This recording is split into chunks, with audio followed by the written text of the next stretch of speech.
Question हमारा 15 में क्या कह रहा है कि a wheel in shape of disc of mass 2 kg and radius 20 centimeter in rotating about its own axis with a speed of 20 revolution per second. The torque required to stop it in 10 second is. इसको थोड़ा सा समझते हैं हम लोग इस question को कि सिंपली कह रहे हैं कि एक व्हील है जो कि डिस्क शेप में है और जिसका मास, इस व्हील का जो मास है वो 2 kg है और जो इसका रेडियस है वो आपको 20 सेंटीमीटर दिया हुआ है। Is rotating about its own axis, अपने इसी एक्सिस के अलॉन्ग ये क्या कर रहा है, नाच रहा है। अब ये कह रहे हैं और इसका जो एंगुलर स्पीड है वो 20 रिवोल्यूशन पर सेकंड दिया हुआ है। कह रहे हैं the torque required to stop it in 10 second is. तो बताइए 10 सेकंड के अंदर अगर हमें इसको रोकना है, इस चलती हुई व्हील को, तो बताइए कितना टॉर्क, मतलब टॉर्क क्या है कि कितना जो है फोर्स इसमें एक तरीके से अप्लाई करें कि ये रुक जाए। तो जब ये रोटेशन की बात करते हैं तो टॉर्क बोलते हैं और अगर लीनियर का होगा तो फोर्स बोलेंगे, जो फोर्स अप्लाई करेंगे। तो यहाँ पर सिंपली जो है एक तो आपको टॉर्क का फॉर्मूला पता होना चाहिए I इंटू अल्फ़ा। ये टॉर्क का चिन्ह हो गया, ये टॉर्क हो गया, ये आपका हो गया मूवमेंट ऑफ इनर्शिया, इसको हम लोग पढ़ते हैं मूवमेंट ऑफ इनर्शिया, और ये हो गया आपका एंगुलर एक्सीलरेशन, एंगुलर एक्सीलरेशन, ये हो गया हमारा। तो torque, moment of inertia, angular acceleration. तो यहाँ पर आपको देखो आई पता नहीं है, अल्फ़ा भी पता नहीं है, तो टॉर्क कैसे निकालोगे। तो आइए सबसे पहले आई निकालते हैं। तो आई क्या हो जाएगा, हमारा फॉर्मूला होता है इसका, डिस्क का मोमेंट ऑफ इनर्शिया होता है ½ mr²। ये ध्यान रखना, ये डिस्क के लिए, रिंग के लिए, अलग अलग के लिए अलग अलग मोमेंट ऑफ इनर्शिया होता है। तो ये ½ mr² हो चुका है और ये r जो है हमको रेडियस है जो कि दिया हुआ है। यहाँ मैंने इसको स्मॉल r से किया, ये कैपिटल R लिखे हैं, इसमें कंफ्यूज मत होना, यहाँ मैं लिख देता हूँ। और इसको सेंटीमीटर को मीटर में बदलेंगे तो 0.2 मीटर हो जाएगा। तो ये हो जाएगा हाफ, और यहाँ पर ये कैपिटल M या स्मॉल m दोनों चीज़ एक ही है, तो ये ½ 2 इंटू 0.2 का स्क्वायर कर दो। तो देखो यहाँ से 2 to 2 कट जाएगा, तो 0.2 इंटू 0.2, 2 2 जा 4, तो ये 0.04 आ जाएगा। तो ये मूवमेंट ऑफ इनर्शिया हो गया। और इसकी यूनिट क्या लिखोगे, मास का होता है kg और रेडियस का मीटर स्क्वायर। तो ये हो गया आपका यूनिट इसकी। अब आई मिल गई है, अब अल्फ़ा की बारी। अल्फ़ा जो है आपका क्या होता है, omega equal to omega naught plus alpha t. ये कहाँ से आया है, ये उससे आया है कि जो क्लास 9th में हमने पढ़ाया था आपको, V equal to U plus AT, याद आ रहा है। तो यही जो V है वो ये ओमेगा है, ये U ओमेगा नॉट हो गया है और ये A अल्फ़ा हो गया। किसमें, जब रोटेशनल मैकेनिक्स में बात पढ़ेंगे।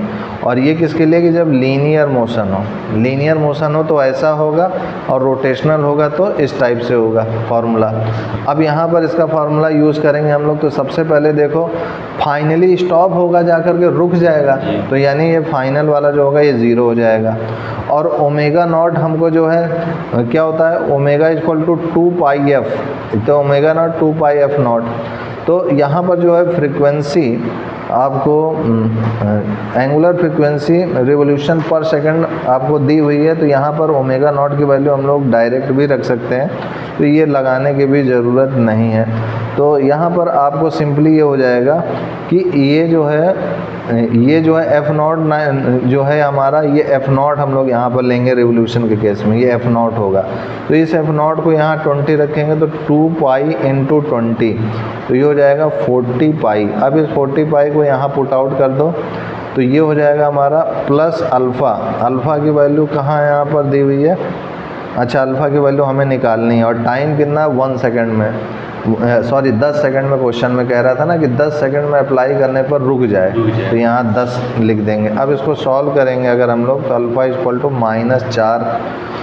-4π। तो -4π इतना बता रहा है कि रिटार्डेशन हो रहा है, नेगेटिव बस इतना बता रहा है। नेगेटिव साइन क्या बता रहा है कि ये पहिया रुक रहा है, रिटार्डेशन हो रहा है, ठीक है। तो टॉर्क अब निकाल लेंगे, टॉर्क क्या हो जाएगा, अब यहाँ पुटअप कर देंगे। आई निकाल चुके हैं 0.04 और अल्फ़ा हमारा क्या है फोर पाई, तो इसको मल्टीप्लाई कर देंगे तो यही हमारा मल्टीप्लाई करने पर आंसर आ जाएगा कि अच्छा पाई की भी वैल्यू भी रखनी है, 4 4 जा 16 तो 0.16 इंटू 3.14 रखोगे यहाँ पर, फिर इसको मल्टीप्लाई करोगे तो मल्टीप्लाई करने पर ये जो इसका मेन चीज़ है यही आंसर आ जाएगा, लगभग 0.5 न्यूटन मीटर, ये आंसर अप्रॉक्सीमेटली है, यही आ जाएगा। ठीक है, तो इसको याद रखना कि पहले ये निकालना है, फिर अल्फ़ा निकालना और लास्ट में इस टॉर्क वाले में इसकी मान को रख देना है तो आंसर आ जाएगा।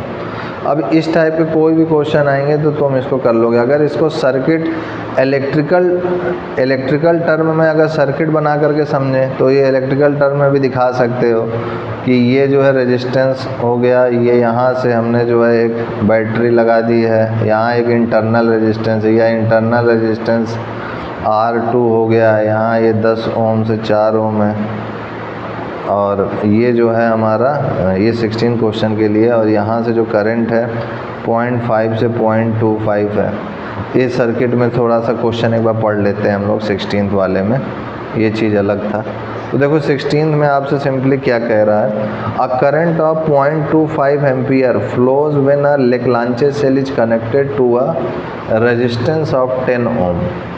If the resistance is made 4 ohm, then the value of current becomes 0.5 ampere. Find the internal resistance of the Lagrange cell.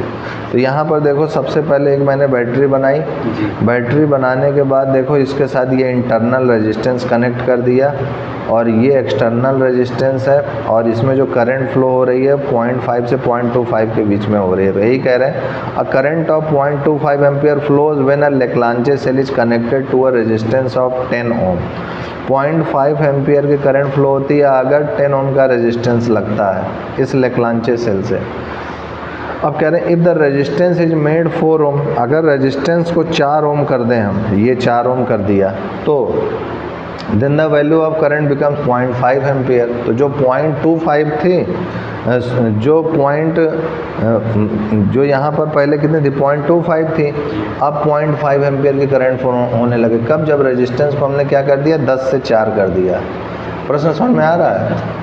तो देखो यहाँ पर find the internal resistance of Leclanche cell. तो बताइए कि अब क्या होगा। शुरुआत में तो इंटरनल रेजिस्टेंस R=2 था, अब कह रहा है कि बताइए क्या होगा जब ये 10 से 4 हो जाए और करंट 0.5 फ्लो होने लगे। तो इसको थोड़ा सा डायग्राम में फिर से साफ़ सुथरा बना के इसको समझते हैं हम लोग कि देखो यहाँ पर जो है सिंपली ये डायग्राम हो गया कि एक्सटर्नल रेजिस्टेंस लगा दिया, ये बैटरी लगा दी, ये इंटरनल रेजिस्टेंस लगा दिया हमने।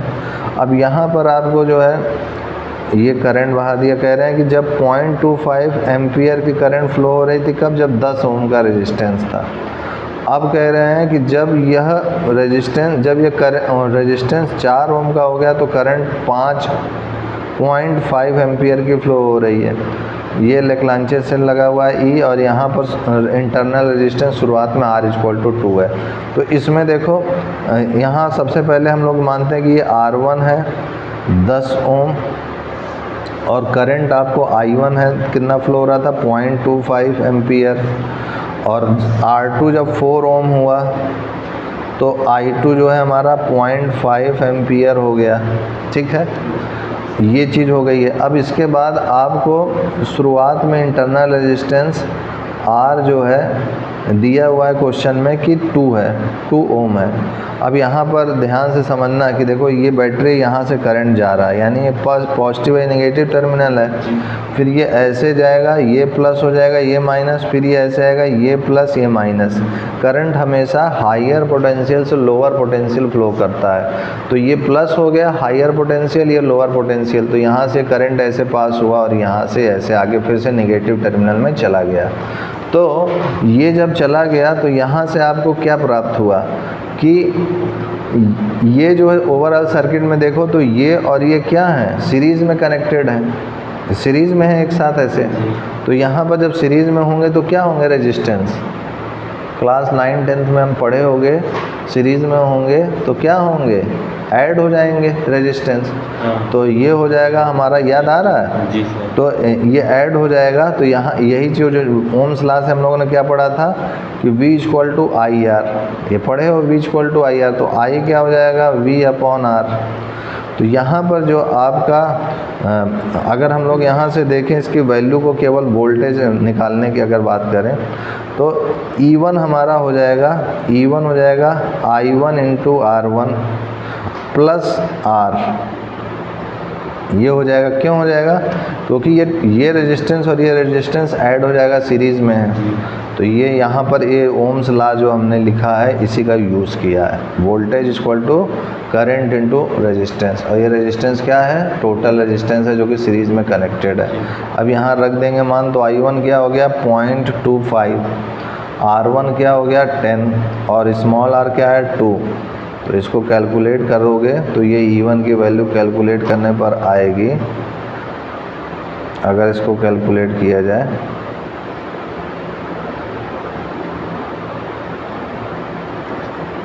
देखो यहाँ पर इस क्वेश्चन में आपको ये R इक्वल टू 2 दिया नहीं हुआ, ये निकालना है, ये निकालना है यहाँ फिगर में। यहाँ फिगर में ये आंसर के साथ लिख दिया है और इसको हम लोग गिवन समझ रहे थे, ये गिवन में नहीं है, ये गिवन में नहीं है, ये हमें निकाल के दिखाना है। ये इसमें मैंने क्लियर कर दिया, ठीक है।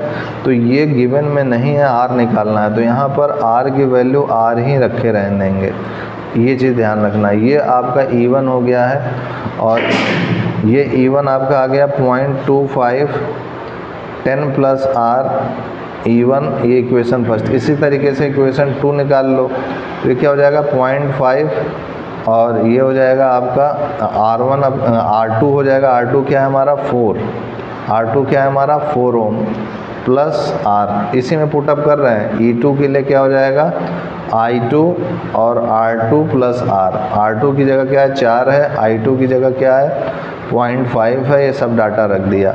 अब इन दोनों को इक्वलाइज करेंगे तो भाई बैटरी का तो जितना है EMF उतना ही वो हमेशा रहेगा वोल्टेज।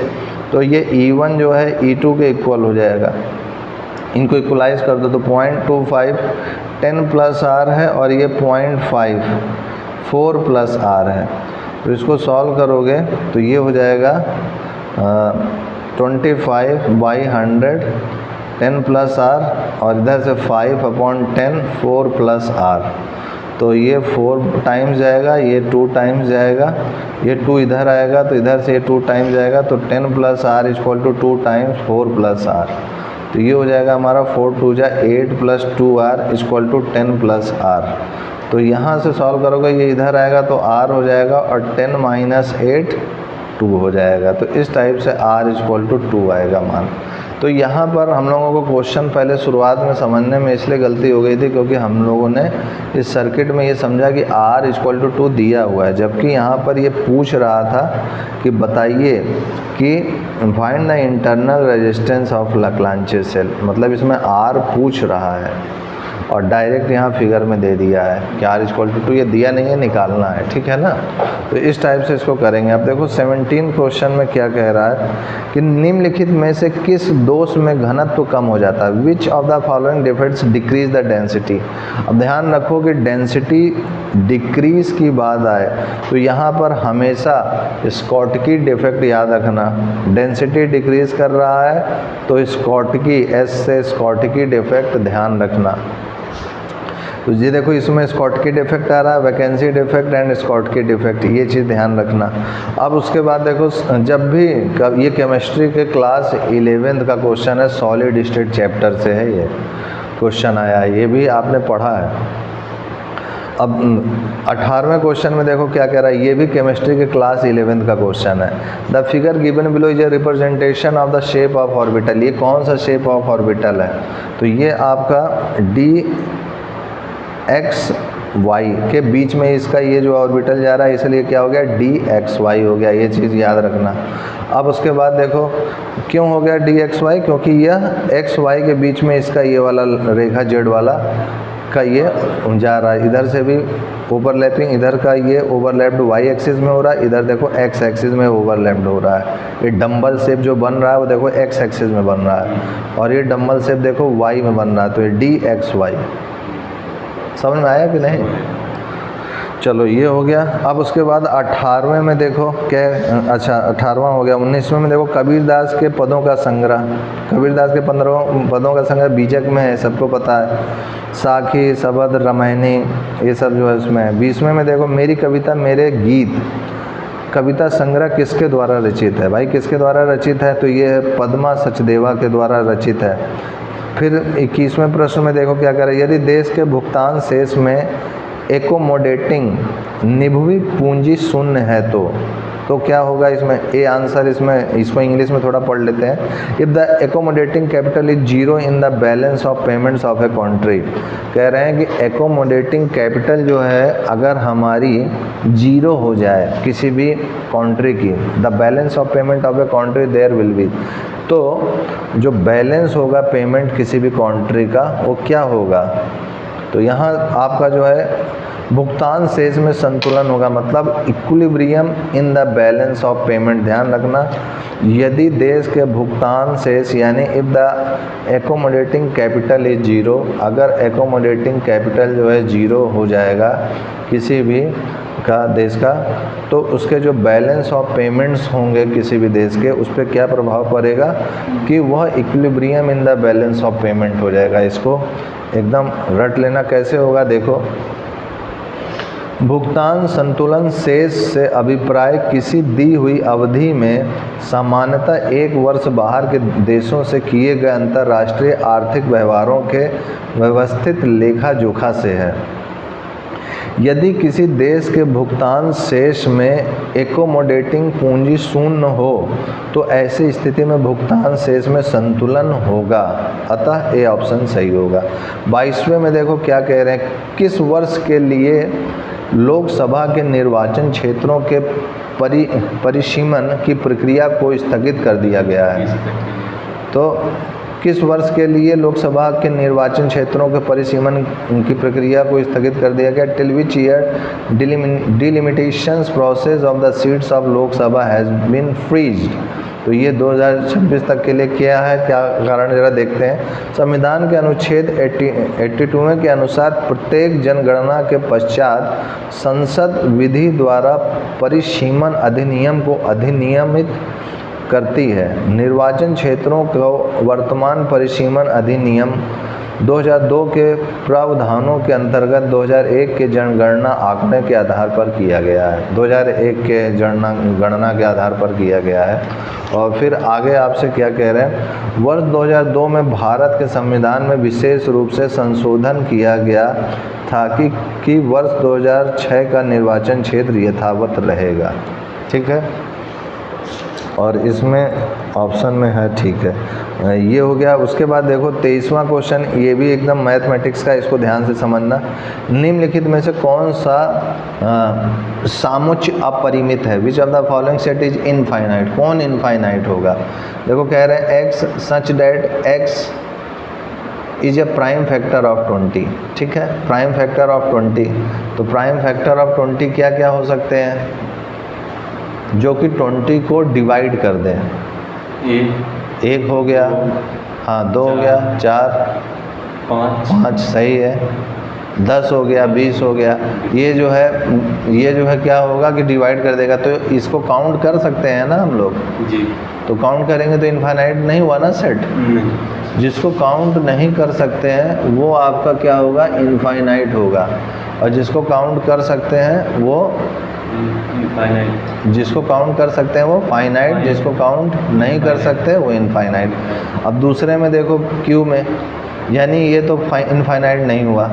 क्यू में देखो x such that x is a multiple of 7। अब मल्टीपल ऑफ 7 तो बहुत सारे हो सकते हैं ना, 7, 14, 21, 28, ऐसे करते चले जाओ, 35, ऐसे डॉट डॉट डॉट डॉट चलता चला जाएगा, यानी ये इनफाइनाइट बन रहा है। यही पूछ रहा था, यही आपका आंसर हो गया। अब और क्या है उससे हमें मतलब नहीं, इनफाइनाइट मिल गया। अब आगे बढ़ जाते हैं। 24 में देखो आपसे क्या कह रहा है, निम्नलिखित में से कौन सा प्रारंभक प्रकट है? इनमें से कौन सा जो है प्रारंभक प्रकट है? U, triple U, UUC, UGA, AUG. तो यहाँ पर आपका हाँ डी ए सही है। एयूजी प्रारंभक प्रकट है, कोडन है। कोडन एयूजी को स्टार कोडन कहा जाता है क्योंकि यह लिखित mRNA से में पहला कोडन है। AUG सबसे आम स्टार कोडन है और यह यूक्रियोटस में अमीनो एसिड मिथियोनिन मेट और प्रोकैरियोट्स में फॉर्माइल मेथियोनिन F-MET के लिए कोड करता है। तो ये एकदम याद रट लो इसको कि विच of the following is an initiation codon. Initiation codon AUG याद रखना, हमेशा रट लो इसको। 25वें में देखो सिंपली कह रहा है कौन सा भारत के राष्ट्रपति की क्षमा दान की शक्ति का सिद्धांत नहीं है। तो इसमें से कौन सा ऐसा सिद्धांत है जो राष्ट्रपति की क्षमा दान के लिए नहीं है। तो यहाँ पर ढेर सारे ऑप्शन दिए हुए हैं, इनमें हमारे काम का ऑप्शन ये C है। C सही है आपका। दया के लिए याचिकाकर्ता को राष्ट्रपति के समक्ष मौखिक सुनवाई का अधिकार है। तो इनमें कह रहे हैं दया के लिए याचिकाकर्ता को राष्ट्रपति के समक्ष मौखिक सुनवाई का अधिकार है। और पूछ कह रहा which one is not the principle of pardoning power of the president of India. कौन सा भारत के राष्ट्रपति की क्षमा दान की शक्ति का सिद्धांत नहीं है। तो C है। जरा पढ़ते हैं। संविधान के अनुच्छेद 72 में राष्ट्रपति को क्षमा दान की शक्ति प्रदान, अनुच्छेद आर्टिकल 72 की बात कर रहा है। राष्ट्रपति को क्षमादान की शक्ति प्रदान करता है, क्षमादान की शक्ति प्रदान करता है। इस शक्ति का प्रयोग राष्ट्रपति केंद्रीय मंत्रिमंडल की लिखित सलाह पर करता है। तो ध्यान करो, आर्टिकल 72 जो है याद रखना, ये राष्ट्रपति को ये पावर देता है कि वो किसी को भी क्षमादान कर सकता है। इस शक्ति का प्रयोग राष्ट्रपति केंद्रीय मंत्रिमंडल की लिखित सलाह पर करता है। और वो ये जो शक्ति का प्रयोग किसके आधार पर करता है? केंद्रीय मंत्रिमंडल की लिखित सलाह पर करता है, मौखिक नहीं यहाँ पर। हाँ लिखित, ये देखो ये मौखिक, इसमें हाँ इसमें C ऑप्शन में मौखिक लिखा हुआ है, तो ये गलत ऑप्शन है और गलत ही आंसर पूछ रहा है कि इनमें से कौन सा गलत है। दया के लिए याचिकाकर्ता को राष्ट्रपति के समक्ष मौखिक सुनवाई का अधिकार नहीं है, यह लिखित रूप से दी जाती है। चलो ये आपका हो गया। अब उसके बाद देखो फिर से केमिस्ट्री का एक क्वेश्चन आ गया है। Consider the given standard oxidation potential. ये दिया हुआ है स्टैंडर्ड ऑक्सीडेशन पोटेंशियल 0.76 है और ये -0.80 है। अब इसमें क्या कह रहा है? Which of the following reaction which actually take place. तो इसमें रेडॉक्स रिएक्शन टेक प्लेस होगा। रेडॉक्स रिएक्शन का क्या तात्पर्य है कि Zn आपका बनेगा, फिर Ag, इन दोनों को जोड़ दो, Zn Ag, तो ये क्या दे देगा आपका Zn2 positive plus Ag positive, यानी इसका ऑप्शन A सही होगा। Zn solid plus Ag solid give Zn2 positive plus Ag positive, ये चीज़ ध्यान रखना। अब उसके आगे बढ़ते हैं हम लोग 26वें के बाद 27वें क्वेश्चन की ओर। Collection of information is related to. इनमें जो है कलेक्शन ऑफ इंफॉर्मेशन किससे रिलेटेड है? चतुर्थक क्रियाकलाप से, क्वार्टिनरी एक्टिविटीज़। तो यहाँ पर जो है आपका बी ऑप्शन सही है। भारतीय अर्थव्यवस्था को मुख्यतः 3 क्षेत्रों में विभाजित किया गया है। प्राथमिक क्षेत्र जिसका संबंध कृषि से है, पहला चीज। द्वितीय क्षेत्र का संबंध उद्योग व विनिर्माण से है तथा तृतीय क्षेत्र सेवा क्षेत्र से है। तो यहाँ पर 3 क्षेत्र में है। एक तो आपका प्राथमिक क्षेत्र कृषि क्षेत्र को दिया गया है, द्वितीय में जो है उद्योग को दिया गया और तीसरे में जो है सेवा क्षेत्र से संबंधित है। तीनों को याद रखना। अब इसमें आगे क्या करें? इन संदर्भ में सूचना के संग्रह को चतुर्थ क्रियाकलाप से जोड़ा गया है। चतुर्थ क्रियाकलाप से जोड़ा गया है जो आपसे पूछ रहा था। अब इसमें 28वां क्वेश्चन आपसे क्या कह रहा है कि राज्यसभा के सेवानिवृत्त होने वाले सदस्यों के संबंध में निम्न में से कौन सा कथन सत्य है? सेवानिवृत्त होने में which one of the following statement true recording the retiring members of Rajya Sabha. Rajya Sabha को रिटायरमेंट का क्या है कि उनकी कितनी भी बार पुनः मनोनयन हो सकता है, उनका कितनी भी बार, दे कैन बी री nominated any number of times, बहुत बार हो सकते हैं लोग।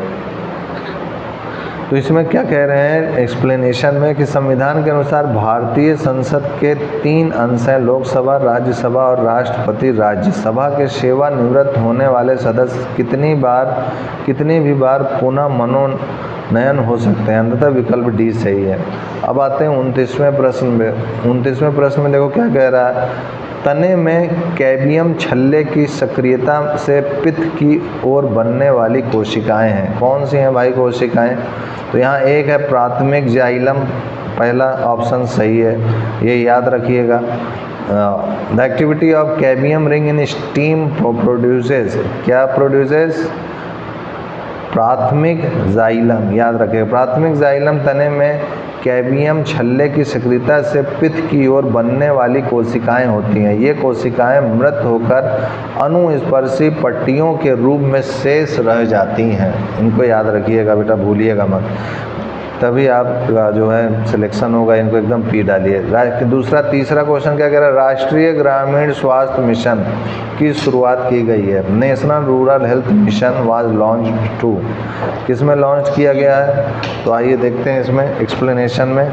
सी ऑप्शन आपका सही है कि ग्रामीण जनसंख्या को वहनीय, विश्वसनीय तथा गुणवत्तापूर्ण स्वास्थ्य सेवाएं उपलब्ध कराने के लिए किया गया था। किसका निर्माण? नेशनल रूरल हेल्थ मिशन का, जो कि कह रहे हैं भारत सरकार द्वारा ग्रामीण स्वास्थ्य मिशन की शुरुआत 12 अप्रैल 2005 में की गई थी। इस योजना को मुख्य रूप से ग्रामीण व्यक्तियों, महिलाओं और विशेष रूप से बच्चों को प्राथमिक स्वास्थ्य देखभाल की सुविधा प्रदान करने हेतु शुरू किया गया है। कौन सा मिशन है ये? NRHM। क्या है इसका फुल फॉर्म? हाँ, क्या है इसका फुल फॉर्म? पढ़ो, बोलो। National Rural Health mission. हाँ, नेशनल रूरल हेल्थ मिशन। अब इसके बाद कह रहे हैं यह केंद्रीय सरकार की स्कीम है। ध्यान रखिएगा, इसका उद्देश्य स्वास्थ्य एवं देखभाल सेवा प्रदान करना है। स्वास्थ्य, इसका उद्देश्य मेन क्या है NRHM का?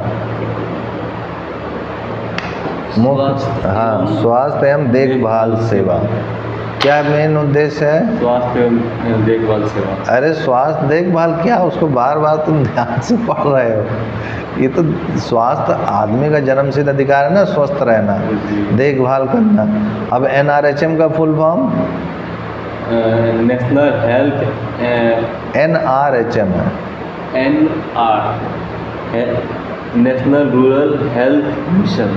हाँ, अब मैं इसको ढक रहा हूँ, बताओ जरा NRHM का full form? National Rural Health mission. हाँ, एकदम सही। चलो अब नेक्स्ट प्रश्न पे आते हैं। संचयी आवृत्ति वितरण का आरेख कहलाता है। Graph of cumulative frequency distribution is called, ये तो एकदम इजी है, रटा हुआ है। हाँ, ओजाई वक्र, ये ओगिव वर्ग, सॉरी, इसमें याद रखना तोरण अथवा ओजाई, हाँ मैंने ओजाई अथवा संचयी आवृत्ति वक्र, ये वह वक्र है जो ग्राफ पेपर पर संचित आवृत्ति को अंकित करके बनाया जाता है। अवजाई एवं वस्तुनिष्ठ शब्द है जो चक्र और घुमावदार आकृतियों का वर्णन करती है।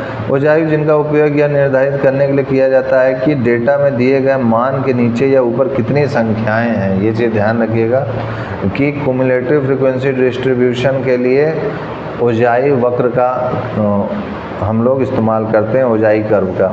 अब इसके बाद 32वां क्वेश्चन है आपके लिए कि सीरीज LCR सर्किट आपको दिया हुआ है, तो बताइए इनमें से कौन सा स्टेटमेंट गलत है। तो इसमें से जो गलत है वो ये है कि at resonant impedance of circuit in maximum, impedance जो है मैक्सिमम होता है, ये गलत है, ध्यान रखिएगा। 33वें क्वेश्चन में इम्पीडेंस समझते हो ना LCR सर्किट में? LCR सर्किट कैसा होता है? ये इंडक्टर है ऐसे, ठीक है, यहाँ कैपेसिटर लगा दिए, ये रेजिस्टेंस लगा दिए, फिर इसको AC सिग्नल से कनेक्ट कर दिए, तो ये आपका LCR सर्किट हो गया। तो LCR सर्किट में ये चीज़ ध्यान रखिएगा कि रेजोनेंस के समय पे at resonance impedance of circuit is maximum जो है नहीं होता है, ये गलत है, ठीक है। उसके बाद देखो आते हैं हम लोग 32वें 32 हो गया, 33 में आते हैं। इसमें कह रहे हैं यदि k एक पूर्णांक है तथा पॉइंट 001 इंटू 10 की पावर 4 10,000 से बड़ी है तो k का न्यूनतम मान क्या होगा। इसमें देखो क्या कह रहे हैं क्वेश्चन में। इस प्रश्न में सिंपली जो कह रहा है if k is an integer and this is the value. अब देखो यहाँ एक मिस्टेक ये हो रही है, यहाँ देखो 10 की पावर 4 लिखा है जी, और यहाँ देखो 10 की पावर k लिखा है, ठीक है, ये एक मिस्टेक है।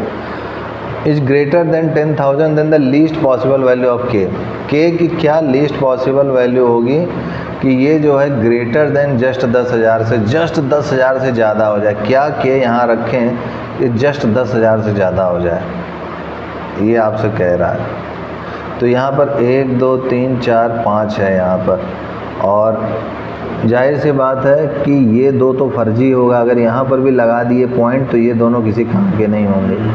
फिर उसके बाद 1 2 3 4 5, ये वाला 5 हो गया, तो 5 ये और ये 2 7, यानी यहाँ के की वैल्यू अगर 7 होगी तभी पॉइंट खसक के यहाँ आएगा, और जब पॉइंट खसक के यहाँ आएगा तो ये वाला जो है वैल्यू इससे जो है ज़्यादा हो जाएगा। कितना हो जाएगा? 10010, यानी 10 ज़्यादा हो जाएगा। समझ में आया ये चीज़?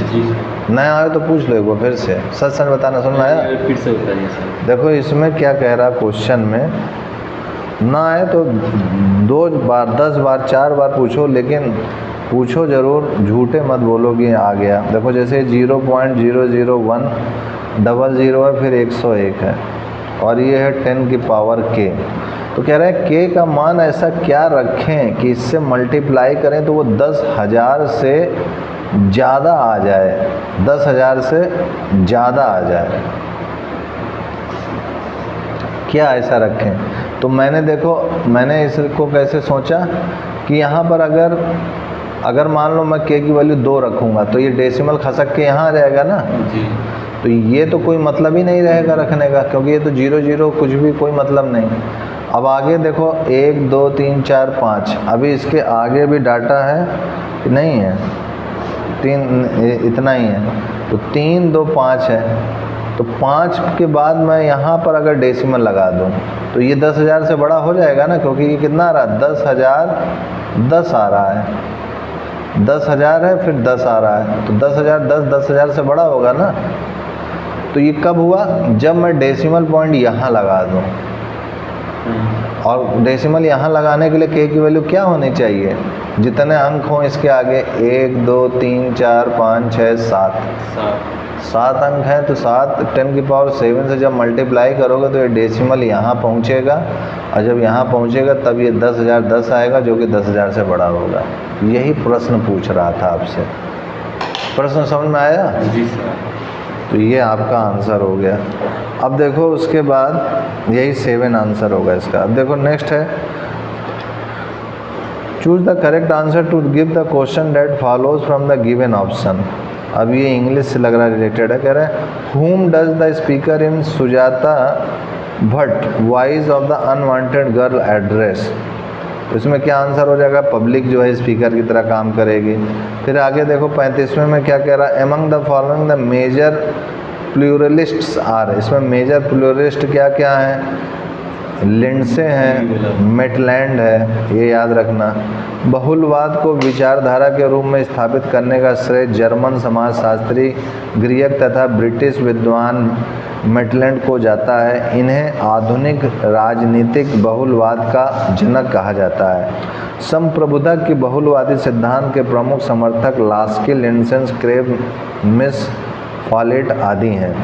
तो ये डी ऑप्शन हो गया है। अब उसके बाद देखो 35 के बाद 36वें में आपसे कह रहा है उत्तरी स्वप्न परी, मतलब हरी क्रांति की विद्या की रचना है।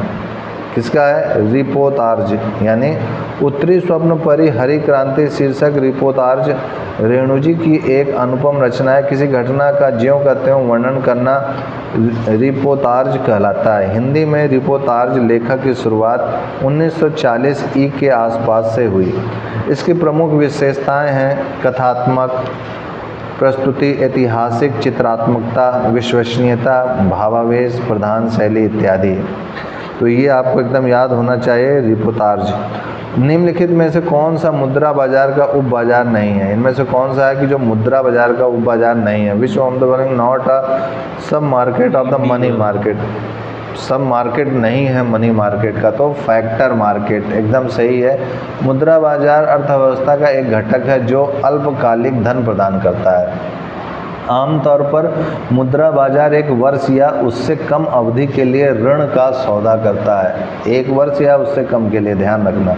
साधन बाजार मुद्रा बाजार का उप बाजार नहीं है, अतः विकल्प डी सही है। अब देखो 38वें क्वेश्चन में क्या कह रहा है, the primary acceptor of carbon dioxide in Calvin cycle is. Calvin cycle में जो है प्राइमरी एक्सेप्टर और carbon dioxide in primary cycle in Calvin cycle क्या हो जाएगा आपका, बी ऑप्शन करेक्ट, RUBP। तो यहाँ पर क्या कह रहे हैं कि प्रकाश संश्लेषण में संपन्न होने वाली यह क्रिया लवक के स्ट्रोमा में संपन्न होती है। प्रकाश संश्लेषण की प्रक्रिया में कार्बन डाइऑक्साइड में परिवर्तन का पथ केल्विन बेसन व साथियों ने 46 to 53 के मध्य बताया था। केल्विन चक्र में कार्बन डाइऑक्साइड का प्राथमिक ग्राही RUBP है, ठीक है, ये हो गया आपका। अब उसके बाद देखो 38 के बाद 39वां प्रश्न है चंद्रभूषण जी, ध्यान से समझते रहिए। द रेडियस, अब ये देखो यहाँ पर फिर से क्वेश्चन आ गया है, the radius of a long straight wire is A and current I flows through it. The current is equally distributed across cross section. The ratio of magnetic field at distance A/2 and 2A is. तो देखो इस प्रश्न को हम लोग करते हैं। सबसे पहले एक क्वेश्चन को समझते हैं क्या कह रहा है। एक लॉन्ग स्ट्रेट वायर है और ये थोड़ा सा ऐसे चौड़ा दिखा देता हूँ। इसका रेडियस, इसका जो रेडियस है वो A है और इसमें जो करंट है वो I फ्लो हो रही है। The current is equally distributed, current जो है हर जगह बराबर है, हर क्रॉस सेक्शन पे। The ratio of magnetic field at A distance A/2 और 2/A पर मैग्नेटिक फील्ड क्या होगी, इनका रेशियो क्या होगा। तो इसमें एक फार्मूला होगा, हाँ इसमें जो फार्मूला होगा वो याद रखने वाली चीज़ है, मेरी कॉपी की ओर देखिएगा आप। तो यहाँ पर फार्मूला जो है आपका मैग्नेटिक फील्ड के लिए है mu naught I into R upon 2πr square, ये होता है हमारा mu naught IR upon 2πr।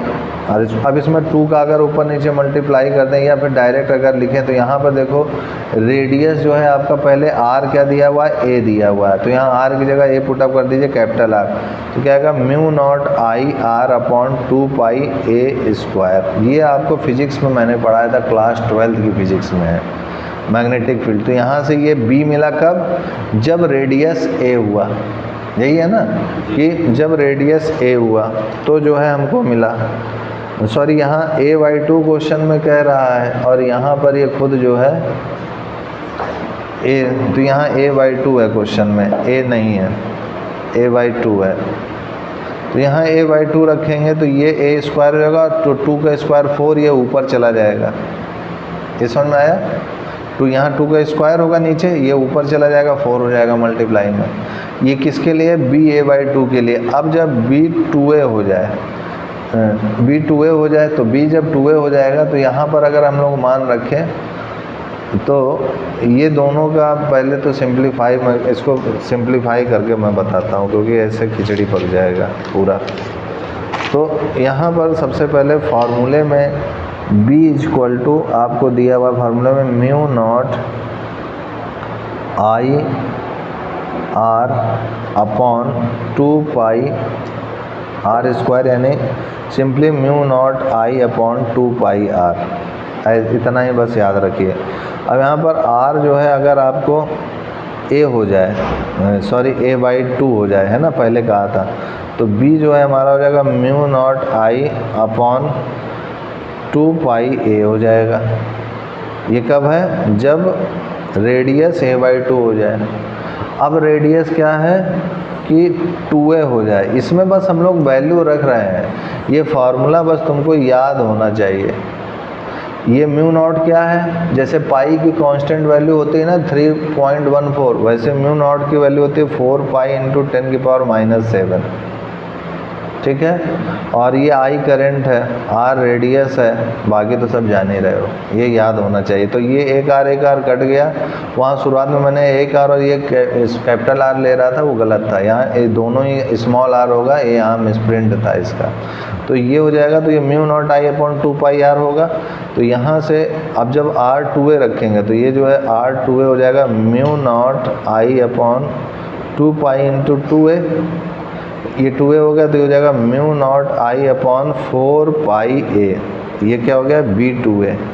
तो यहाँ से अगर सॉल्व करेंगे तो ये हो जाएगा हमारा ba/2 अपॉन b2a। तो b2a, तो ये हो जाएगा हमारा ba/2। तो ba/2 हमारा कहाँ है, ये 2 पाई a। म्यू नॉट ऐसे mu naught I upon 2 pi a, और ये डिवाइड में है तो ये अपॉन में करेंगे, यहाँ मल्टीप्लाई में लिखता हूँ। तो जो चीज़ डिनोमिनेटर में है वो ऊपर चली जाएगी, जो न्यूमरेटर में वो नीचे चली जाएगी। तो ये न्यूमरेटर में है तो ये नीचे आ जाएगा म्यू नॉट आई, और ये डिनोमिनेटर में तो ये ऊपर चला जाएगा, तो हो जाएगा 4 पाई a। ये चीज़ समझ में आया? यहाँ पर अच्छा एक चीज़ देखो, ये a/2 रखा है तो ये a/2 यहाँ रखेंगे, मैंने a रख दिया है तो ये 2 ऊपर जाएगा, या फिर ये 2 कैंसिल आउट हो जाएगा, mu naught upon pi a केवल आएगा। अब सही है। अब देखो यहाँ से ये पाई a से पाई a कैंसिल आउट हो गया, म्यू नॉट आई से ये म्यू नॉट आई कैंसिल आ गया, तो बचा कितना 4। तो यहाँ पर कितना आ रहा है आपका 1:1 आ रहा है इसका है, और मेरा जो है 4:1 आ रहा है। तो a/2 और 2a करेंगे तो 4:1 ही आएगा। और ये जो है a/2 का अगर नहीं करेंगे तो फिर नहीं आएगा इतना। मतलब सॉल्व करने के बाद कोई ऐसा क्वेश्चन मिला है, मतलब ऑप्शन कुछ और दिया रहता है, आंसर कुछ और देता है। हाँ, ये यहाँ पर मिसप्रिंट है, मिसप्रिंट हो गया, आंसर वही होगा। ये a/2 है और ये 2a है। तो देखो a/2 मैंने इस फार्मूले में रखा है यहाँ पर r की जगह पर। ऑप्शन बी ही वाला होगा।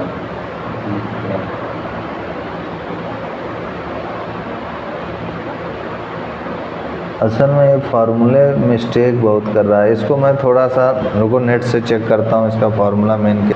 तो हमारा ये जो है सही है formula, mu naught I upon 2 pi R ही होगा। मैंने नेट से भी एक बार चेक कर लिया है, तो ये सही है हम लोगों का। तो ये 4:1 आएगा। तो ये किताब में जो है जो 1:1 कह रहा है ये गलत है, 4:1 होगा। तो यही आंसर होगा। तो इसमें ये सारी जो है मिसप्रिंट है, ये सारी मिसप्रिंट है, इसको जो है आप सुधार लीजिएगा। Mu naught I upon 2 pi R formula होता है। तो ऐसे मिसप्रिंट होते रहते हैं, और इस कारण से आपका ये गलत होगा, ये गलत है।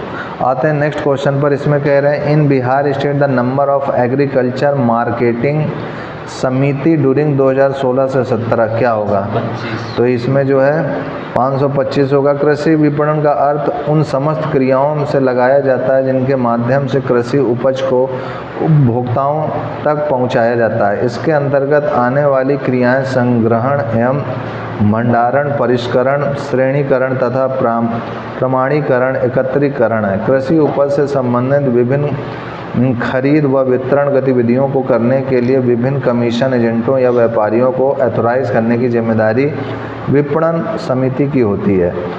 ज्ञात हो कि वर्ष 2016-17 में बिहार में कुल 525 विपणन समितियां हैं। ध्यान रखना इस चीज़ को।